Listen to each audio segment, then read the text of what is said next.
আমি কি দিয়া বুঝাইতাম? আম পাতা, জাম পাতা, বড়ই পাতার কোনো অভাব নাই। কোনো পাতা দিয়া কোনো পাতা দিয়া গরম জল করে না, বড়ই পাতার পানি দিয়া কেন গরম জলটা করে? আম পাতা কি দোষ করলো, জাম পাতা কি দোষ করলো, বড়ই পাতা দিয়া কেন গরম জল করা হয়? এই কথাতে কোনো মৌলবি কয় না। লাল কাপড়, নীল কাপড়, হলুদ কাপড়, কত কাপড় দেখলাম। কবরের কাপড়টা কেন ভাইজান সাদা? এই সাদা দিয়া কেন দাফন করা হয়? এই কথা দিয়ে পৃথিবীর কোনো মৌলবি কয় না রে। এ আমার যুবক,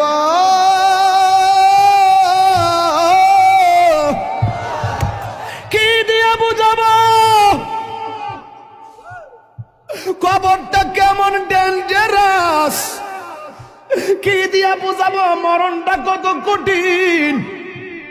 কি দিয়া বুঝাবো তাহিরের যে একটা দিন চলে যাওয়া মানে হলো আমার জীবন থেকে চিরদিনের জন্য দিনটা চলে গেছে। কোটি টাকা দিয়েও এই ঘন্টার সময়টা আনতে পারতাম না। এখন আমি শ্বাস ফালাইতাছি, 1 টাকা বিল দেওয়া লাগে না। নদীর পারে হাওয়া খাই, বিল দেওয়া লাগে না। পল্লী বিদ্যুতের ফ্যান বাতাস খাইলে বিল দেওয়া লাগে। আইসিইউতে ঢুইকা গেলে দিনে 50,000 টাকা গোনা লাগে।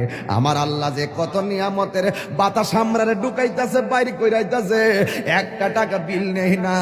আল্লাহ কয় বিল লাগতো না, শুধুমাত্র তোরা 5 বার আইসা কপালটারে মাটির মধ্যে লাগাইয়া দিবি। সুবহান রাব্বিয়াল আলা বলবি।